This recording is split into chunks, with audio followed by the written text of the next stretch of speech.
So on a grade C, there might be problems all over the place.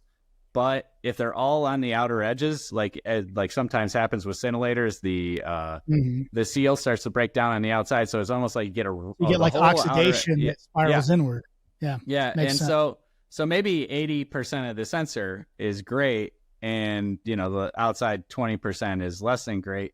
We have doctors, but a grade C is going to cost like a quarter of what a grade A is going to be. So we'll have doctors buy a grade C because they're just like, well, I want a backup. I could still take a PA with it if I had to.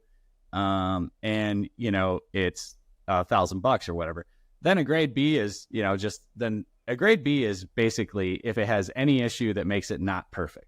So most of our grade B sensors are small imperfections, maybe, less than 2% of the image space has an imperfection in it, whether it be a dead pixel in the sensor,